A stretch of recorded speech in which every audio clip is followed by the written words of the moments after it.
Straße den Berger de Brie, gefolgt von dem Berger de Picardy, und der dunkle Hund ist der Bouvier de Flandre, der Rindertreibhund aus Flandern, der deutsche Schäferhund. Ein Moody habe ich noch nie in Harlequin-Version gesehen, aber immer zum Rindertreiben spezialisiert, wie zum Beispiel die Cordis oder auch die Australian Cattle. Und es sind verschiedenste Farben und Formen. Es startet die Vorauswahl, dabei ist der Haupttätige Hunde,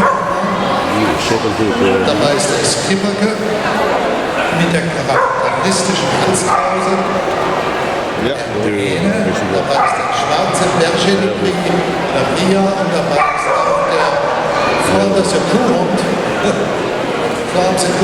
der Rindertreibhund aus Flandern.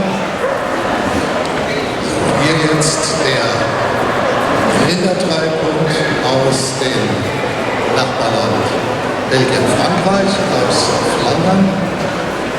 Eine wehrhafte, sehr gute Schutzhundrasse auch. Eine Rasse, die früher große Rinderherden zum Schlachten in die großen Städte getrieben hat. Und die Viehhändler, die Eigentümer der Herden waren, die hatten natürlich auch fette Geldtaschen dabei. Deswegen brauchten sie auch einen Hund, der zuverlässig insgesamt sind Hunden kommen aus Treppchen.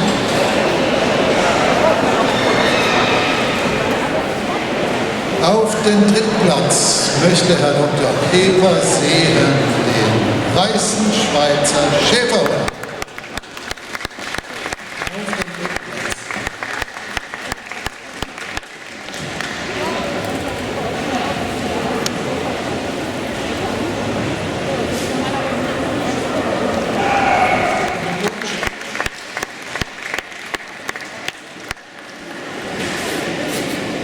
Und jetzt gibt es einen Song für die Leute, die ihre Hunde gebracht haben in dieser Blendenform. Dann bitten wir auf das Podium ganz oben den Flamse Kuhhund. Yes, you!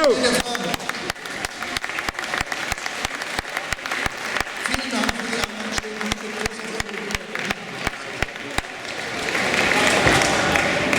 Das fehlt mir.